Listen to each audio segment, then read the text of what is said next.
and welcome to ILTV's Evening Update. I'm Denise Wood here with the latest news from Israel. Arab League Secretary General Nabil Al-Arabi is slamming Prime Minister Netanyahu for saying he'd be willing to work with the Arab Peace Initiative if some changes were made. Al-Arabi says Israel is pushing European states and the US to make revisions to the initiative, which he says the Arab League will flat out reject. He says Netanyahu's interest in the plans stem from his desire to financially benefit from the Gulf states' markets. Finally, Al-Arabi claims Israel is just looking to different initiatives in order to evade the current French peace initiative. The American Anthropological Association has voted down a resolution to join the boycott movement against Israel. If passed, the resolution would have banned all collaborations with Israeli universities or research institutions. Members of the boycott campaign are still vowing to keep pushing for a boycott of Israel. But for now, the resolution has failed. Israel's Minister of Strategic Affairs Gilad Erdan says the vote is a major shift in opinion, and credits members of the association who worked against the boycott with the failure of the resolution. Erdan also says he welcomes all those who worked against the vote, both from the US and from Israel. Officials in the Prime Minister's Likud party are reportedly furious with Education Minister Naftali Bennett.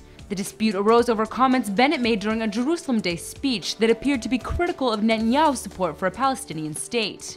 He's also accused Netanyahu of being in favor of Israel in Hebrew and in favor of a Palestinian state in English. One senior Likud official reportedly blasted Bennett for a campaign of hypocrisy with no borders, because he once belonged to a government that held direct negotiations with the Palestinians.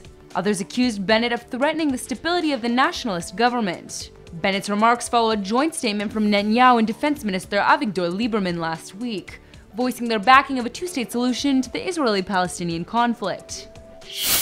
In Israel, individuals who are married without going through the Rabbinical court could be sentenced to jail time, and the Knesset has now shot down a proposed amendment that would have changed the law.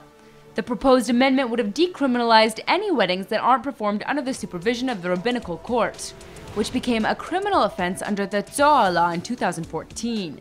Knesset member Aliza Lavi says couples who fail to register such marriages can be sentenced up to 2 years in jail, as can those who perform such events. Spokesman for the Hidush Religious Freedom and Equality NGO Rabbi Uri Regev claims polling shows that about 2/3 of the Israeli public would like to see fewer restrictions on marriage, and for the state-empowered Orthodox monopoly on weddings to be dismantled. That's all for now. Stay tuned on ILTV.tv for our main daily broadcast playing after this.